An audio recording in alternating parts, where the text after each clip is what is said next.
नमस्कार फ्रेंड, मैं शरण कुमार राजपूत यूनिक ज्ञान एकेडमी में आपका हार्दिक स्वागत करता हूं। और आज हम लोग समझेंगे class 12th chemistry chapter number 2 यानी पार्ट 2 का सेकंड जो है 4th लेक्चर।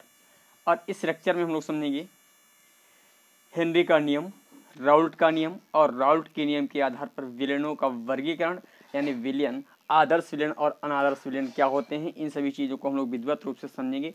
तो चलिए स्टार्ट करते हैं। तो सबसे पहले हम लोग समझेंगे, क्योंकि कल की वीडियो में हमने क्या क्या समझ लिया था। कल की वीडियो में हमने समझा था विलयता को प्रभावित करने वाले कारक, विलयता को प्रभावित करने वाले कारक, और इसमें भी ताप भी प्रभाव डालता है विलयता पर। और एक पॉइंट जो रह गया था विलयता को प्रभावित करने वाले कारक में ही है आपका ये जो पॉइंट में लिखवाने चल रहे हैं। आपने पिछली वीडियो देखी है तभी आप उस यहाँ से आपको समझ में आएगा, अदरवाइज आपको ये समझ में आने वाला नहीं है। तो मैं आप लोगों से रिक्वेस्ट कर रहा हूँ, पहले इस वीडियो को देखने से पहले आप जाएं और प्लेलिस्ट में जाकर के पिछली वीडियो को अवश्य देखें, जिससे आपको जो चैप्टर पढ़ाया जा रहा है वो विधिवत रूप से समझ में आ सके। और जो स्टूडेंट एकदम शुरुआत से पढ़ रहे हैं, एक एक चैप्टर को टॉपिक बाय टॉपिक पढ़ रहे हैं, उनको समझ में आ रहा है, उनके लिए कोई दिक्कत वाली बात नहीं है। यदि आप 20 से आओगे तो आपको समझ में नहीं आएगा, ध्यान रखें। तो चलिए स्टार्ट करते हैं। दाब का प्रभाव यानी विलयता को प्रभावित करने वाले कारक जो है, हमने कल इसको पढ़ रहे थे। इसी में एक हेडिंग आती है दाब का प्रभाव, यानी दाब का प्रभाव क्या पड़ता है। तो डालेंगे दाब का प्रभाव, यानी विलयता पर दाब क्या प्रभाव डालता है, दाब का प्रभाव। मैं आपको बता दूं, जो गैसों के द्वारा, ये गैस है, देखें एक एक पॉइंट को विधिवत रूप से समझेंगे। मैंने क्या किया था, इस पात्र में एक द्रव भरा था, ये जो है हमारा द्रव भरा हुआ है।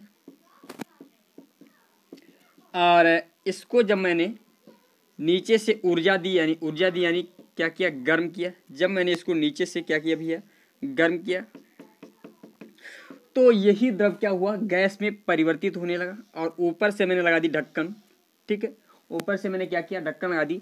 तो जो ये द्रव था वो गैस में परिवर्तित हुआ, द्रव था वो हमारा गैस में परिवर्तित हुआ। तो ये इस प्रकार ये गैस में परिवर्तित हुआ, ठीक है। और गैस में परिवर्तित हुआ, परंतु ऊपर से क्या था, ढक्कन लगी हुई थी। और जिस ढक्कन के कारण वो गैस जो थी हमारी ऊपर नहीं जा सकी। गैस क्या है, हमारी ऊपर नहीं जा सकती है। क्यों? क्योंकि ढक्कन लगा हुआ है। और जब वो ऊपर नहीं जा सकती है तो ये क्या करता है, यही इस पर दाब लगाने लगता है, कुछ ना कुछ दाब लगाता है। उसी को वाष्प दाब या आंशिक दाब भी कहते हैं, वाष्प दाब या आंशिक दाब कहते हैं। तो इसमें आंशिक दाब, ये राउल्ट का दाब का प्रभाव क्या पड़ता है, देखें। द्रव की सतह पर आरोपित होने वाला आंशिक दाब, आरोपित होने वाला जो आंशिक दाब होता है वो इसके मोल प्रभाज के यानी विलयन के मोल प्रभाज के अनुक्रमानुपाती होता है। मैंने क्या होता है, दाब के प्रभाव में विलयन की सतह पर या द्रव की सतह पर गैस के कणों के द्वारा लगाया जाने वाला आंशिक दाब मोल प्रभाज यानी विलयन के मोल प्रभाज के समानुपाती होता है। तो ये पॉइंट लिखेंगे, यानी लिखेंगे गैसों द्वारा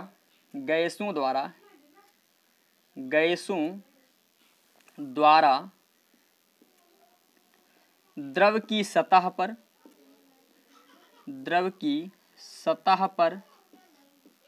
लगाया जाने वाला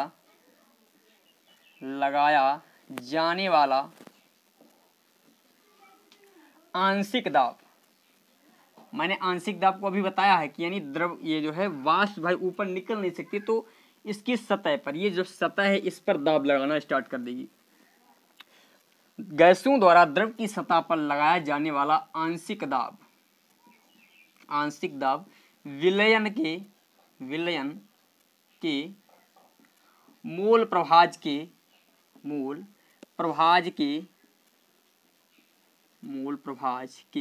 समानुपाती होता है। समानुपाती कहें तो अनुक्रमानुपाती होता है, समानुपाती होता है। और इसको हम कहते हैं, यानी जो P, जो हमारा P यानी आंशिक दाब, वो प्रोपोर्शनल है किसके, जो प्रोपोर्शनल है भैया हमारा आंशिक दाब किसके, आंशिक दाब प्रोपोर्शनल है भैया काई, यानी काई इसे हम कहते हैं, ये हमारी काई है, इसे थोड़ा समझ लें ये, ठीक है। काई क्या है? मोल प्रभाज्य, या इसे मैं सीधे सीधे एक्स लिख रहा हूँ। ये आपका काई इस प्रकार से बनता है, ये ऐसे बनता है काई आपका, ये इस प्रकार बनता है, ये काई बनता है आपका इस प्रकार, ये होता है काई, ठीक, ऐसे निशान बनता है काई का, ठीक है। अब ये काई है यानी मोल प्रभाज्य, इसको हम लिखेंगे अधिकतर यक्ष ही पढ़ेंगे, काई नहीं पढ़ेंगे, ध्यान रखें। परंतु हाँ, कहीं पर लिखना चाहें तो ये वर्ड इसको इस प्रकार यक्ष मत लिखना, इसको इस प्रकार ही आपको बनाना पड़ेगा, ठीक है। अब देखिए ये मोल प्रभाज्य हो गया, तो मतलब यहाँ पर ये P जो है आंशिक दाब प्रोपोर्शनल है, यानी अनुक्रमानुपाती है काई यानी मोल प्रभाज्य के, यानी यक्ष के समानुपाती है, अनुक्रमानुपाती है। अब देखें यहाँ पर हम लोग क्या करते हैं, P और ये प्रोपोर्शनल का नियता जो निशान हटाते हैं तो यहाँ पर एक नियतांक आता है KH और यहाँ पर हो जाता है हमारा यक्ष। तो ये जो है ये KH क्या है हमारा, इस फार्मूले में जो हमारा KH है, KH यही क्या है, हेनरी नियतांक है, यही क्या है हमारा, हेनरी नियतांक है, हेनरी नियतांक है। और यही जो पूर्ण नियम है यही क्या कहलाता है, हेनरी का नियम, या इसी को मैंने विलयता को प्रभावित करने वाले कारकों में मैंने बताया, दाब का भी प्रभाव पड़ता है और दाब का प्रभाव इस प्रकार पड़ता है, यानी मोल प्रभाजित जो दाब जो है कैसे प्रभाव डालता है, मोल प्रभाज के अनुक्रमानुपाती, जितना ज़्यादा मोल प्रभाज होगा उतना ही ज़्यादा इस पर दाब बढ़ेगा, उतना ही ज़्यादा दाब होगा। तो ये तो, और इसी नियम को देने वाले कौन थे, ये जो नियम दिया है हेनरी ने, तो इसीलिए हेनरी का नियम इसे कहते हैं, हेनरी का नियम, ठीक है। अब इस फार्मूले में देखें P यदि कांस्टेंट हो जाए, मान लेते हैं यदि हमारा P क्या है, नियत, दाब क्या हो जाए, यदि नियत हो जाए, तो जब दाब हमारा नियत हो गया, मतलब यदि मैं मान लेता हूँ P क्या हो जाए, यदि हमारा कांस्टेंट, यदि हमारा P क्या हो जाए, कांस्टेंट हो जाए, तो जाहिर सी बात है KHXV, KHXV सॉरी सफिक्स में है, और ये हमारा H है, और यहाँ पर ये काई है, ये भी क्या हो जाएगा, एक नियतांक हो जाएगा, यानी कांस्टेंट हो जाएगा। यदि यहाँ से मैं वैल्यू निकालना चाहूँ, यहाँ से यदि मैं KH यानी हेनरी नियतांक की वैल्यू निकालना चाहूँ, या x की वैल्यू या काई की, ये मैं काई की वैल्यू निकालना चाहूँ, तो देखिए गुणा में है, उधर जाएगा भाग में आ जाएगा, तो ये जो होता है हेनरी का नियम। हेनरी का नियम यदि प्रूव करने के लिए आ जाए तो ये सब आपको करना पड़ेगा, इतना आपको लिखना पड़ेगा, ये जो होता है हमारा हेनरी का नियम है, ठीक है। यहाँ तक चीज़ें क्लियर हैं। अब देखें आंशिक, अब यहाँ पर ये जो फार्मूला मैंने अभी बताया था, P बराबर क्या था, KH और यहाँ पर काई या यक्स था, बराबर में मान लेता हूँ 0, या इसकी तुलना में कर देता हूँ y बराबर mx प्लस c से, y बराबर mx प्लस c से। जब मैं इसकी तुलना करूँगा तो यहाँ पर जो ग्राफ ड्रा होता है वो हमारा इस प्रकार, क्योंकि KH और x ये जो है P और y, ये जो ग्राफ आता है इस प्रकार आता है, जैसे जैसे यानी समानुपाती, मतलब इधर देखें यहाँ पर P ये हमारा क्या हुआ, दाब हुआ, और ये क्या हुआ हमारा, ये जो है दाब, और ये हमारा मोल प्रभाज यानी मोल प्रभाज हुआ, ठीक है, x मोल प्रभाज हुआ। अब देखें मैंने दाब को इतना कर दिया तो उस समय हमारा मोल प्रभाज इतना था, मैंने दाब को इतना बढ़ाया था उस समय मोल प्रभाज हमारा इतना था, मैंने दाब को इतना बढ़ाया तो इसमें मोल प्रभाज इतना था। इस प्रकार यदि हम बढ़ाते रहें तो ये जो कांस्टेंट रेखा आती है तो इनके मध्य जो ग्राफ बनता है वो हमारा इस प्रकार बनता है। तो लिखेंगे मोल प्रभाज तथा आंशिक दाब के बीच ग्राफ, इस सूत्र के अनुसार बनाएंगे तो हमारा ग्राफ इस प्रकार आएगा। यहाँ पर P और यहाँ पर हमारा x क्या है, मोल प्रभाज है, ठीक है। यहाँ तक चीज़ें क्लियर हैं। ये तो हुआ, इतना सब आपको लिखना पड़ेगा। यदि हेनरी का नियम आता है तो हेनरी का नियम इतने में आपको लिखना पड़ेगा। ये हुआ हमारा हेनरी का नियम। अब देखें आगे हेनरी के नियम के अनुप्रयोग समझ लेते हैं। हेनरी के नियम के अनुप्रयोग, जो हेनरी का नियम है उसके अनुप्रयोग क्या हैं, उसके उपयोग क्या हैं। तो मैं आपको बता दूं हेनरी के नियम के उपयोग, सबसे ज़्यादा उपयोग जो होता है हेनरी का नियम, जैसे हम लोग कोल्ड ड्रिंक बनाते हैं तो हेनरी का नियम उसमें भी हमारा आता है। कैसे आता है हेनरी का नियम, क्योंकि जितना ज़्यादा दाब होता है उतना ज़्यादा मोल प्रभाज, यानी कोल्ड ड्रिंक बनाने में हेनरी के नियमानुसार ही हमें चलना पड़ता है। तो सबसे पहला पॉइंट लिखेंगे कोल्ड ड्रिंक की विलयता में, पहला पॉइंट डालेंगे हेनरी के हेनरी के नियम के अनुप्रयोग, हेडिंग डालें, हेनरी के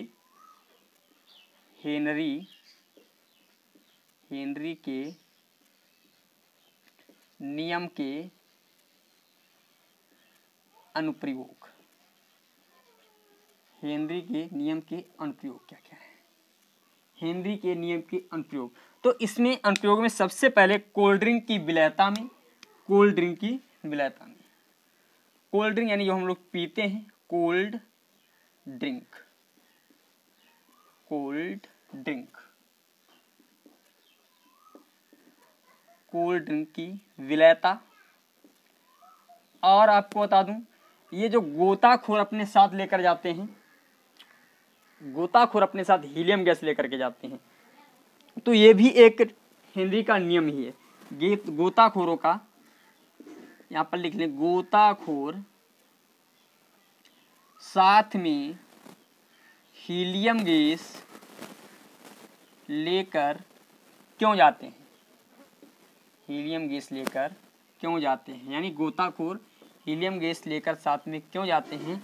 तो इसका कारण ये है क्योंकि हीलियम गैस एक अक्रिय गैस है। जब ये इस गैस को साथ में ले जाते हैं तो ये गैस किसी के साथ यानी क्रिया नहीं करती है। जब ये क्रिया नहीं करती है, देखिए समझे, यहाँ पर समझो, जैसे ये हमारा क्या है, तालाब है, ये हमारा क्या है, तालाब है, ठीक है। और इसमें एक व्यक्ति, ये गोताखोर क्या है, आ गया इस तालाब में, इसकी पीठ पर एक सिलेंडर बंधा हुआ है, ऑक्सीजन वाला भी है, और यहाँ पर एक हीलियम गैस का भी फांसी में होता है, तो साथ में रखते हैं। तो ये जब इसके पानी के अंदर जाता है तो ऑक्सीजन तो इससे मिल रही है, ऑक्सीजन क्या करने लगती है, क्रिया करने लगती है। ऑक्सीजन यदि जब ये डूबने लगते हैं, यदि ऑक्सीजन ने क्रिया कर ली जल के साथ, तो उसे ऑक्सीजन यानी सांस लेने में दिक्कत आने लगती है। तब जो इसे दिक्कत आने लगती है, तब ये क्या करता है, जो हीलियम वाला सिलेंडर होता है उसकी गैस को ओपन करता है। उस गैस को जब ओपन कर देता है तो तुरंत ही क्या होता है, ये गोताखोर हीलियम गैस को ओपन करते ही, जैसे ही हीलियम गैस को ओपन करता है, और हीलियम गैस होती है अक्रिय, ये किसी के साथ क्रिया नहीं करती है, हीलियम गैस अक्रिय होती है और ये किसी के साथ जब क्रिया नहीं करती है तो जाहिर सी बात है ये गैस ऊपर की ओर भगेगी, ये गैस क्या होगी, ऊपर की ओर भगेगी। और जब ये गैस ऊपर की ओर भगती, गैस का जो वेग बहुत तेज होता है, तो इसी के साथ ही ये गोताखोर भी हमारा क्या होता है, ऊपर आ जाता है, डूबने के चांस नहीं रहते। ये होता है, गोताखोर भी क्या होता है, ऊपर आ जाता है। क्यों डूबने के चांस नहीं रहते। तो इसमें लिख लेंगे गोताखोर हीलियम गैस क्यों ले जाते हैं, तो गोताखोर हीलियम गैस इसलिए ले जाते हैं, गोताखोर हीलियम गैस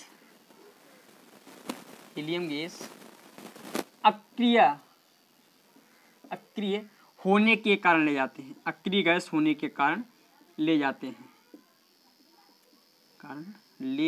हैं, क्योंकि यह गैस किसी के साथ क्रिया नहीं करती है, किसी के साथ क्रिया नहीं करती है, ठीक है। ये क्या करते हैं, किसी के साथ भी क्रिया नहीं करती, ठीक है। और दूसरा पॉइंट, जैसे पहाड़ों पर हम लोगों ने क्या देखा होगा, पहाड़ों पर जो खाना बहुत देरी से पकता है, पहाड़ों पर खाना क्या होता है, बहुत देरी से पकता है। ये भी क्या कारण है, दाब, यानी दाब की कमी होने का कारण, ये भी पहाड़ों पर खाना देरी से पकना, पहाड़ों पर खाना देरी से पकना, यानी पहाड़ों पर क्या होता है, खाना हमारा देरी से पकता है। समझ गए, ये सभी पॉइंट क्लियर हुए यहाँ तक। अब देखिए कुछ चीजें और हम लोग समझते हैं यहाँ पर, इसमें रफ कर देता हूँ इसे। इसके सीमाएं, हेनरी के नियम की सीमाएं क्या हैं। यदि हेनरी का नियम हर जगह नहीं लगा सकते हैं, ये कब के लिए है, क्योंकि ये इन्होंने जो नियम बताया है P प्रोपोर्शनल यक्स, ये कब तक के लिए है, ये जो है दाब एवं ताप ज्यादा ना हो, दाब ताप क्या हो, ज्यादा ना हो, तब गैसों का डालेंगे हेनरी के नियम की सीमाएं, हेनरी के नियम की सीमाएं डालेंगे। तो इसी में लिखेंगे गैसों का ताप दाब ज्यादा ना हो,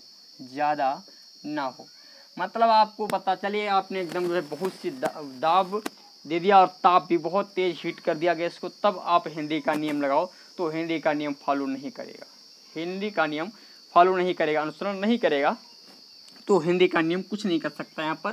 तो इसने पहले ही शर्तें बता दी। हेनरी का नियम आप कब लगाएंगे? जब ताप और दाब ज़्यादा ना हो, जब ताप और दाब क्या हो? ज़्यादा ना हो, उस समय हेनरी का नियम लगाना है आपको। और देखिए दूसरा पॉइंट, गैसें जो हों, ऐसी गैसें हों जो एक दूसरे से क्रिया ना करें। देखें अब आप यहाँ पर हेनरी का नियम तो लगा रहे हो, अब मान लेते हैं आपने कुछ ऐसी गैसें कर ली जो आपस में क्रियाशीलता करती हैं, तो उन गैसों पर भी हेनरी का नियम नहीं लगेगा, क्योंकि वो गैसें क्या होंगी? आपस में क्रिया कर लेंगी। तो दूसरा पॉइंट, प्रयोग की जाने वाली गैसें आपस में क्रिया ना करती हों, प्रयोग की जाने वाली गैसें आपस में क्रिया ना करती हों। तो दूसरा पॉइंट हो जाएगा, प्रयोग की जाने वाली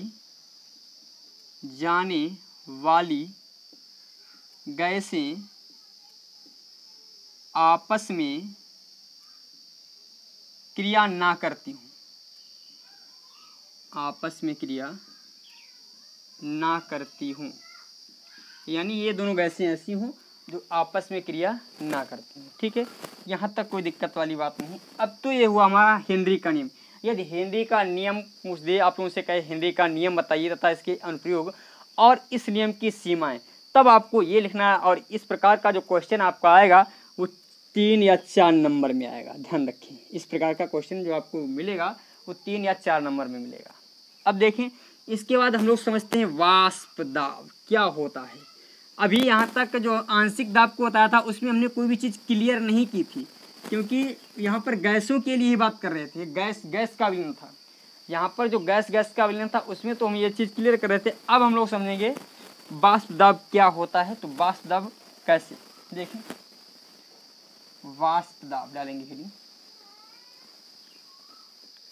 वाष्प दाब। अब देखिए होता क्या है वाष्प दाब में।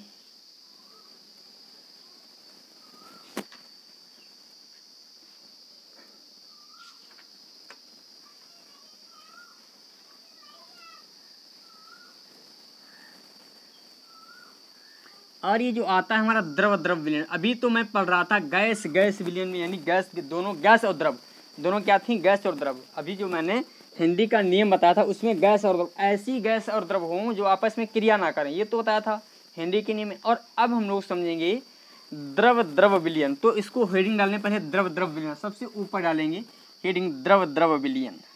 यानी अब दो द्रवों को क्या करते हैं हम लोग? घोलते हैं, तब क्या होता है? तो डालेंगे हेडिंग द्रव विलयन, द्रव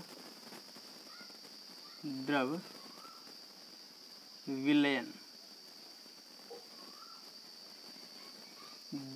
द्रव विलयन क्या है? द्रव और द्रव विलयन क्या है? देखें द्रव विलयन होता क्या है, इसे समझे विधिवत रूप से।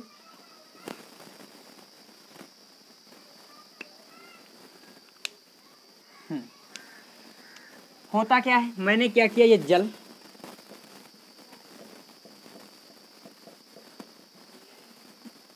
को क्या किया, एक दूसरा और द्रव मैंने डाल दिया जल में। मान लेते हैं मैंने C2H5OH यानी एथिल एल्कोहल डाल दिया मैंने। यहाँ पर क्या किया मैंने? एथिल एल्कोहल डाल दिया।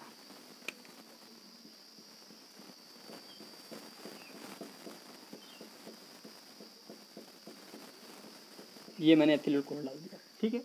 अब मैंने एथिल अल्कोहल डालने के पश्चात ऊपर क्या की, एक ढक्कन सी लगा दी। अब मैंने आपको बताया था वाष्पीकरण और संघनन क्या होता है। तो वाष्पीकरण में मैंने आपको बताया था जब कोई द्रव गैस में बदलता है तो ये क्रिया कहलाती है वाष्पीकरण। किसी द्रव की गैस में बदलने की प्रक्रिया ही वाष्पीकरण कहलाती है। किसी गैस की द्रव की गैस में, यानी द्रव जो है गैस में परिवर्तित हो तो ये क्रिया कहलाती है वाष्पीकरण। और यदि गैस द्रव में परिवर्तित हो जाए, गैस क्या हो, द्रव में परिवर्तित हो जाए, तो ये क्रिया कहलाती है हमारी संघनन। अब यहाँ से हम लोग समझेंगे द्रव विलयन में सबसे पहला पॉइंट देखो वाष्प दाब क्या होता है। देखें अब मैंने क्या किया, इसे नीचे से टेम्परेचर देना स्टार्ट किया, यानी ताप देना नीचे से मैंने इसे स्टार्ट कर दिया, मैंने नीचे से इसे ताप देना स्टार्ट कर दिया, इसे आग पर मैंने रख दिया। ये हमारा आग पर मैंने जब इसे रखा, जब इसे आग पर रख दिया तो हुआ क्या, जैसे ही आग पर रखा तो एक स्थिति आई। कौन सी स्थिति आई देखें यहाँ पर, स्थिति क्या आ गई इसमें, ये उबलने लगा, ये जो उबला तो इसमें से वाष्प निकलने लगी, इसमें से वाष्प निकलने लगी, ये वाष्प निकलने लगी और एक ऐसी स्थिति आ गई, मतलब बहुत देर तक हम गर्म करते रहे तो जब यही वाष्प क्या हुई, ऊपर ढक्कन में, ऊपर ये ढक्कन जो इसका, इसमें चपकने लगी और यही वाष्प जब चपकने के पश्चात, मैं ताप दिए जा रहा हूँ नीचे से, और ये चपकने के पश्चात पुनः क्या होगी, द्रव में परिवर्तित हो जाएगी। चपकने के पश्चात फिर द्रव में परिवर्तित हो जाएगी और फिर नीचे आना स्टार्ट होगी, फिर क्या हो जाएगी, नीचे आना स्टार्ट हो जाएगी। अभी हम लोग नीचे लाए नहीं है, समझेंगे, नीचे आना स्टार्ट हो जाएगी, अभी नहीं स्टार्ट हुई है। मैंने क्या किया, इधर ऊपर से दाब जो है दाब रखा है, इसे मतलब ढक्कन लगा रखी है, नीचे से वाष्प। अब ये वाष्प यानी इतनी ज़्यादा हो जाएगी तो इसकी सतह पर क्या करने लगी, ये दाब लगाने लगेगी, यानी इसकी सतह पर क्या करने लगेगी, दाब लगाने लगेगी। कब, जब ये वाष्पीकरण, ये जो है हमारा वाष्पीकरण क्रिया, यहाँ पर कौन सी क्रिया हो रही है, वाष्पीकरण क्रिया। क्यों, क्योंकि द्रव जो है हमारा किस में बदल रहा है, वाष्प में, तो कौन सी क्रिया हो गई, वाष्पीकरण। और ये भैया क्रिया चलती रहती है और यहाँ पर ये क्या होता है, चपकता रहता है पानी, जो भी हमारा विलयन यहाँ पर इस प्रकार चपक जाता है। अब ये तो हमारा द्रव हो गया, और द्रव क्या होता है पुनः फिर जो है द्रव क्या होता है हमारा, फिर बदलता है, सॉरी गैस यही है, यही गैस यहाँ पर चपकी, और गैस क्या होती है, पुनः द्रव में बदल जाती है। गैस क्या होती है, पुनः द्रव में। तो ये क्रिया हुई संघनन, क्रिया हुई क्या हमारी, संघनन। अब ये नीचे से जब तक के लिए ऊपर की ओर जाता रहेगा, भाप जब तक ऊपर के लिए जाएगी, जब तक के लिए यहाँ पर युगल नहीं हो जाएगा, यहाँ का दाब और यहाँ का दाब जब तक के लिए युगल नहीं हो जाएगा, दोनों बराबर नहीं हो जाएंगे, जब तक के लिए क्रिया चलती रहेगी। तो मतलब हम ये कह सकते हैं, जब संघनन और वाष्पीकरण, जब संघनन और वाष्पीकरण दोनों साम्यावस्था में आ जाते हैं, दोनों क्या होते हैं, जब संघनन और वाष्पीकरण दोनों साम्यावस्था यानी साम्यावस्था में आ जाते हैं, तो उस समय क्या होता है, जब दोनों साम्यावस्था में आ जाते हैं तो वाष्प के कणों के द्वारा द्रव की सतह पर कुछ दाब लगाया जाता है। वाष्प के यानी जब ये दोनों बराबर हो गए हैं, मैंने क्या बताया फिर समझो, अभी यहाँ पर कौन सी क्रिया हुई, वाष्पीकरण, यहाँ पर हुई संघनन, और मैंने बताया जब संघनन और वाष्पीकरण दोनों युगल यानी साम्यावस्था में आ जाते हैं, बराबर आ जाते हैं, तो उस स्थिति में वाष्प के कणों के द्वारा या वाष्प के द्वारा द्रव की सतह पर, ये जो है द्रव की सतह है, द्रव की सतह पर कुछ दाब लगाया जाता है। द्रव की सतह पर जो दाब लगाया जाता है वही दाब कहलाता है वाष्प दाब। क्या कहलाता है, वाष्प दाब। तो इसे लिख लें संघनन एवं वाष्पीकरण, इसको लिखेंगे हेडिंग को, संघनन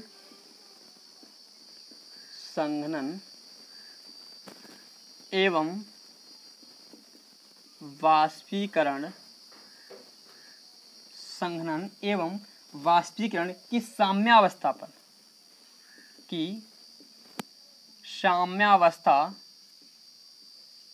पर गैस के कणों के द्वारा, गैस संघनन और वाष्पीकरण की साम्यावस्था पर गैस यानी वाष्प, इसे लिखेंगे वाष्प, जो है वाष्प के कणों द्वारा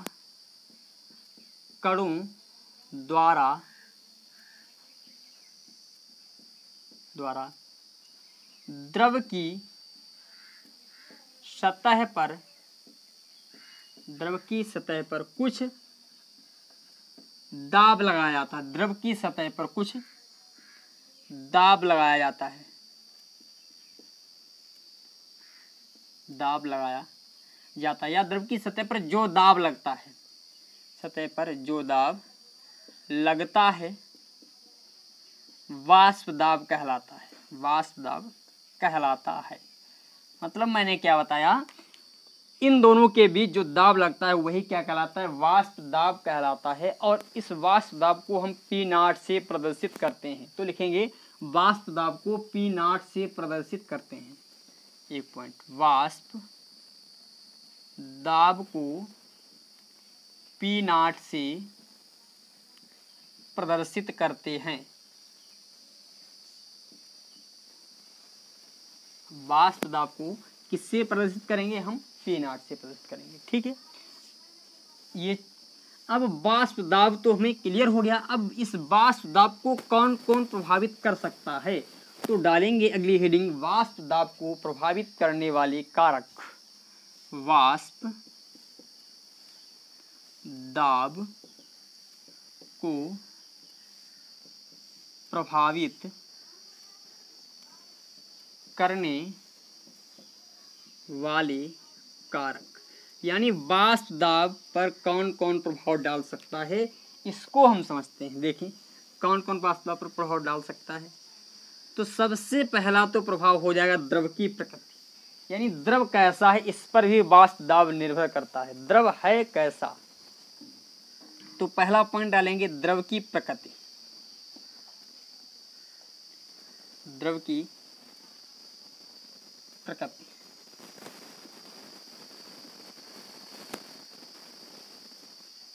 द्रव की प्रकृति, तो द्रव की प्रकृति पर वाष्प दाब कैसे निर्भर करता है मैं बता दूं। जैसे यहां पर मैंने क्या किया, ये मान लेते हैं जल है और यहाँ पर हमारा C2H5OH है, यानी एल्कोहल, यानी कहें तो दारू है। यहाँ पर जो हमारा C2H5OH है।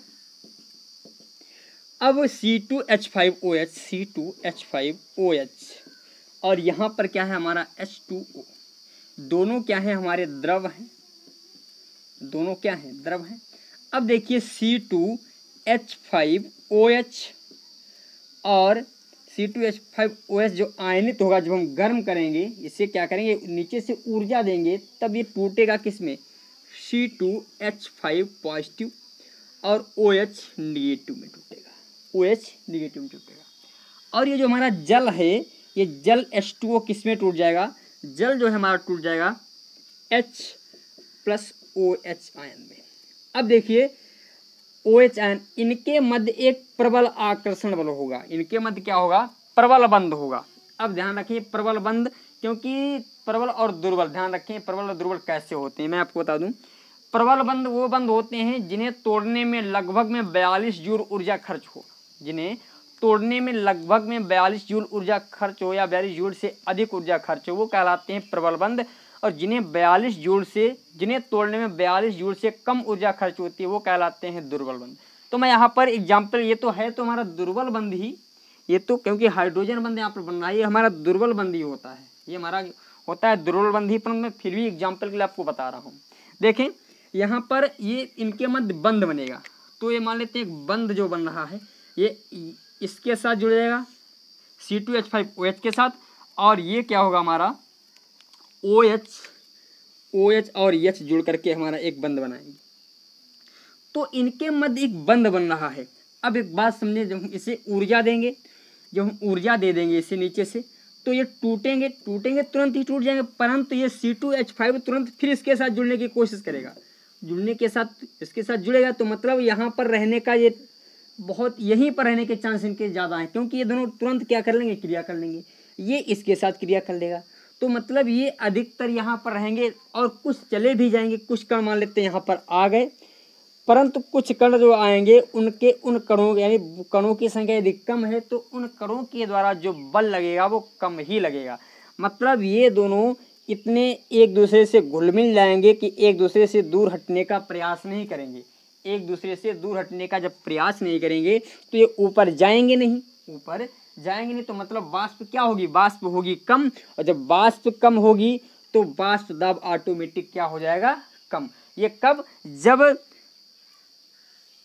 दोनों के बीच प्रबल बंध होगा, जब दोनों यानी विलय और विलायक, मान लेते हैं विलय और विलायक के मध्य प्रबल बंध होगा, तब वाष्प दाब क्या होगा, कम होगा। यहाँ पर एक पॉइंट लिख लें, जब विलय और विलायक, एक पॉइंट, जब विलय और विलायक, विलय और विलायक दोनों के मध्य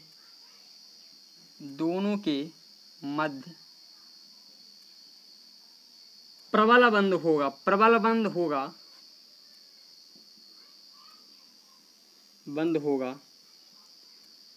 तो वाष्प दाब क्या होगा? कम होगा। तो वाष्प दाब कम होगा। दूसरा पॉइंट इसमें लिखें, जब विलय और विलायक दोनों के मध्य दुर्बल बंध होगा तो वाष्प दाब क्या होगा? ज़्यादा होगा। जब, ये पॉइंट अपने आप लिखेंगे, जब विलय और विलायक दोनों के मध्य दुर्बल बंध होगा तो क्या होगा? तब वाष्प दाब कम होगा। और डालने ताप का क्या प्रभाव पड़ता है? ताप पर भी निर्भर करता है। पहले तो द्रव की प्रकृति हो गई, फिर ताप पर निर्भर करता है वाष्प दाब। कैसे निर्भर करता है देखें, ताप पर भी निर्भर करेगा। तो डालेंगे ताप पर निर्भरता।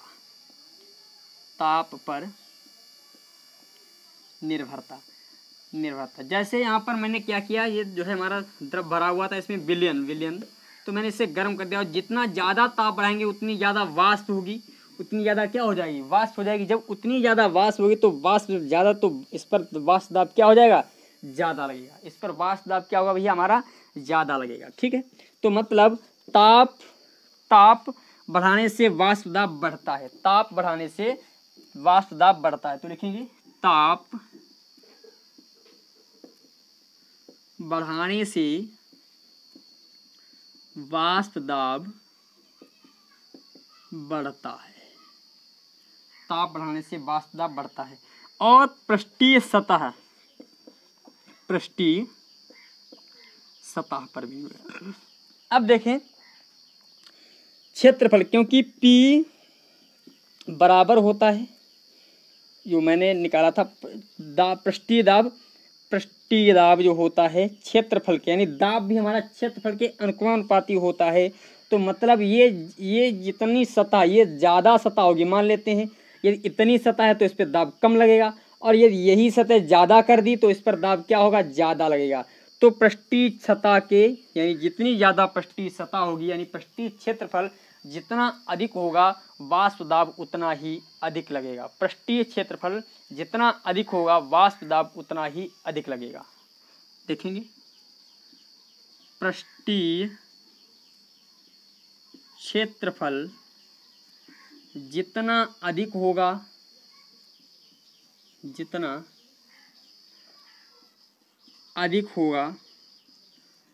वाष्प दाब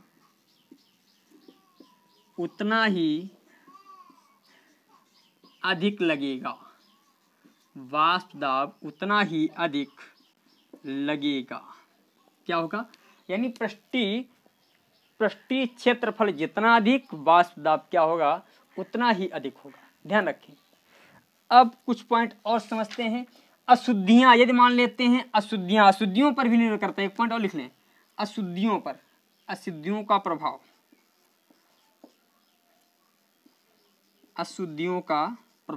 यदि विलय और विलायक दोनों में अशुद्धियां हैं तो वाष्प दाब क्या होगा? कम होगा। यानी अशुद्धियों का जो है, अशुद्ध की मात्रा यदि ज्यादा तो दाब क्या हो जाएगा? वाष्प दाब कम हो जाएगा। तो मतलब अशुद्ध की मात्रा के इनवर्सली प्रोपोर्शनल होता है हमारा वाष्प दाब, इनवर्सली प्रोपोर्शनल वाष्प दाब होता है। ठीक है, यहां तक ये तो हमारा वाष्प दाब। अब कुछ चीजें हम लोग और समझते हैं, जैसे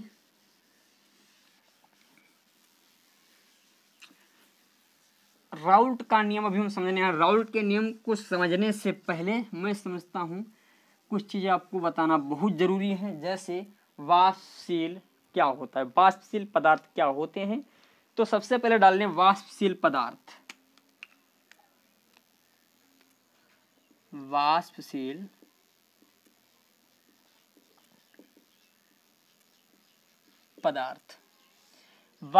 पदार्थ क्या है? तो वे पदार्थ जो द्रव और ठोस, द्रव और गैस दोनों अवस्था में रह सकते हैं। वो पदार्थ जो द्रव और गैस दोनों अवस्था में रह सकते हैं कहलाते हैं कौन से? वे पदार्थ जो द्रव और गैस दोनों अवस्था में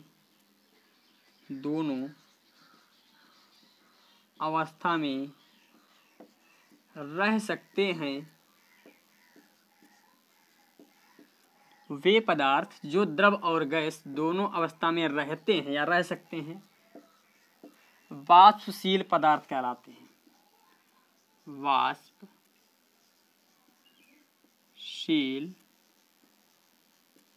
पदार्थ कहलाते हैं। ठीक है, वाष्पशील पदार्थ कहलाते हैं। अच्छा, कुछ पॉइंट और समझते हैं, क्योंकि इस नियम को समझने से ये दोनों मान लेते हैं।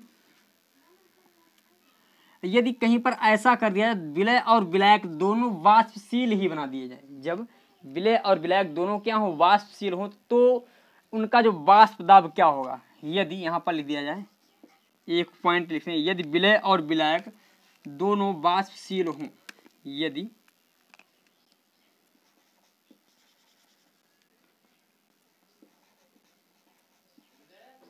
विलय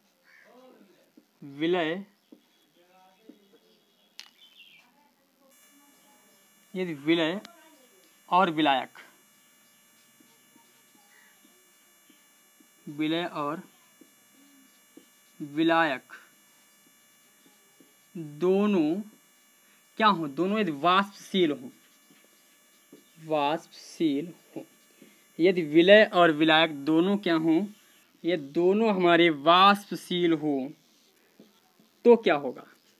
यदि कोई विलयन बनाया जा रहा है और उस विलयन में विलय और विलायक दोनों वाष्पशील हैं, तो क्या होगा, देखें तो उनके दाबों का वो माना विलय का वाष्प दाब,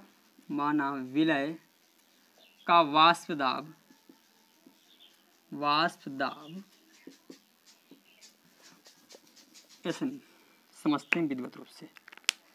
देखें, यदि मान लेते हैं ए हमारा क्या है, विलय है, ए क्या है, विलय है, और बी क्या है, विलायक है, बी क्या है हमारा, विलायक है।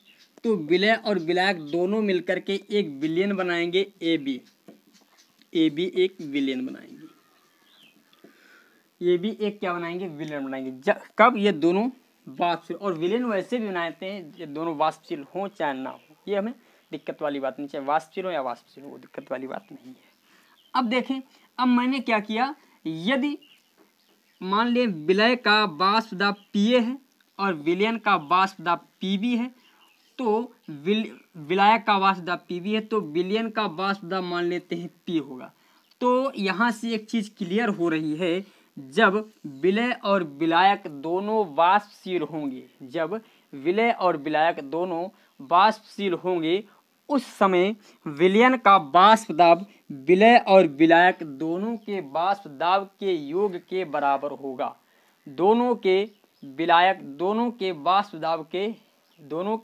दाब के योग के बराबर होगा। यहाँ तक चीजें क्लियर हैं।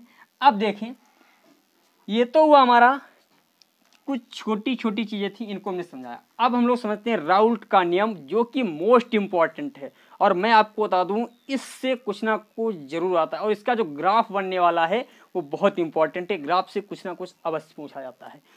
तो लिखेंगे राउल्ट का नियम क्या है, और राउल्ट के नियम को समझते हैं विधिवत रूप से हम लोग।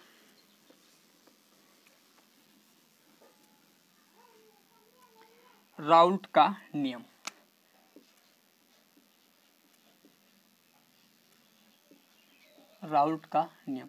क्योंकि अभी हमने हेनरी के नियम में आंशिक दाब को बताया था, तो राउल्ट का नियम है उसी आंशिक दाब की गणना करता है। राउल्ट का जो नियम है उसी आंशिक दाब की गणना करता है। तो कैसे करता है, तो राउल्ट के नियम के अनुसार किसी विलयन का आंशिक दाब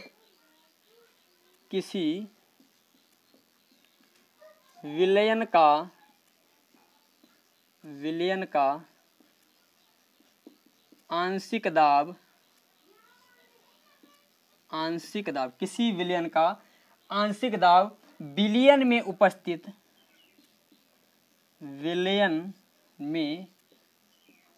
उपस्थित अवयवों के, विलयन में उपस्थित अवयवों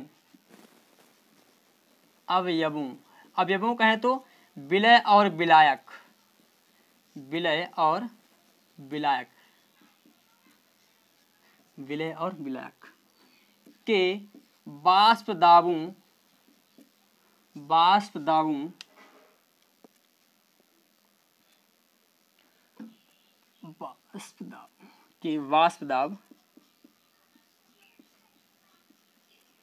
तथा विलयन के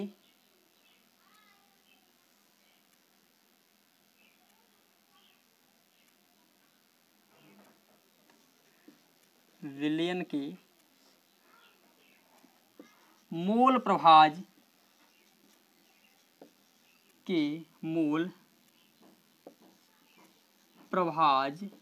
के गुणनफल के बराबर होता है। अब इसे समझ लें, क्योंकि जितना लिखा है वो इतना मायने नहीं रखता, जितना आप समझेंगे वो मायने रखता है। क्योंकि जो मैं बता रहा हूं आप उसे विधिवत रूप से समझें। देखें, जैसे मान लिया विलयन का आंशिक दाब मैं मानता हूं P है। इसने क्या कहा है, विलयन में उपस्थित अवयवों यानी कौन, विलय और विलायक के वाष्प दाब, तो वाष्प दाब P0 मान लेते हैं। इसका जो वाष्प दाब हमने क्या माना है, P0, यानी ये हो जाएगा वाष्प दाब P0 हो गया। तथा विलयन के मोल प्रभाज, तो यानी मोल प्रभाज ये हमारा हो जाएगा मोल प्रभाज के गुणनफल को, यानी ये इसको मैं इस प्रकार ये गुणे बना दिया और ये यक्स मैं इस प्रकार बनाता हूँ, ठीक है, इसको समझ लें, यक्स ये बना दिया। मोल प्रभाज के गुणनफल के बराबर होता है, यही क्या है, राउल्ट का नियम है। यानी राउल्ट जी ने बताया किसी विलयन का जो आंशिक दाब होता है, उस विलयन में उपस्थित विलय और विलायक के वाष्प दाब तथा विलयन के मोल प्रभाज के गुणनफल के बराबर होता है। तो वाष्प दाब P0 है और मोल प्रभाज यक्स है, तो इन दोनों के गुणनफल के बराबर क्या हो जाएगा हमारा, इन दोनों के गुणनफल के बराबर हमारा हो जाएगा आंशिक दाब। अब राउल्ट के सूत्र का निगमन, राउल्ट के सूत्र का निगमन, ये तो अभी निगमन बहुत इंपॉर्टेंट है। देखिए निगमन मान लेते हैं, यहाँ पर कुछ थ्योरी लिखना है। एक ए क्या है, एक विलय है और बी क्या है, हमारा विलायक है। ए विलय है और बी क्या है, विलायक है। इन दोनों से मिलकर के एक विलयन बनाया जा रहा है ए बी, इन दोनों से मिलकर के एक विलयन जो हमारा बनाया जाता है ए बी। और अब हम मान लेते हैं विलायक का जो है, विलायक का वाष्प दाब क्या है, विलायक का जो वाष्प दाब है, पहले लिखते हैं विलय का वाष्प दाब। विलय का वाष्प दाब मान लेते हैं, विलय का वाष्प दाब, वाष्प दाब को मैंने जो है P से P0 से नोट करता हूं, तो इसका वाष्प दाब मैंने मान लिया P0 A हो गया। क्योंकि विलय और विलायक, विलय A है और विलायक B है, इन दोनों से विलयन बन रहा है हमारा, तो मैंने माना विलय का वाष्प दाब P0 A हो गया। और इसी प्रकार विलायक का वाष्प दाब, विलायक का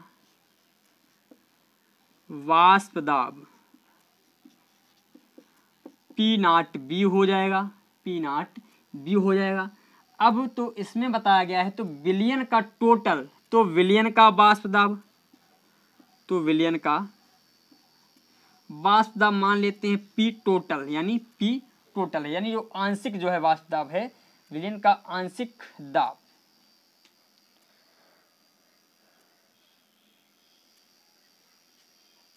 ये तो वाष्प और आंशिक दाब विलयन का मान लेते हैं P टोटल। ये कौन सा दाब है, आंशिक दाब लिखेंगे, आंशिक दाब, ठीक है। इसी प्रकार विलय का आंशिक दाब मान लेते हैं, विलय का आंशिक दाब PA है। इसी प्रकार विलायक का आंशिक दाब PB हो जाएगा। ये मैंने क्या बताया, यहाँ पर ये वाष्प दाब को P0 से डिनोट करते हैं और आंशिक दाब को P से डिनोट करते हैं, ध्यान रखें, ये थोड़ा डिफरेंस है। अब यदि मान लेते हैं विलयन का कुल आंशिक दाब यदि हम निकालें, यदि हम विलयन का कुल आंशिक दाब निकालें तो विलयन का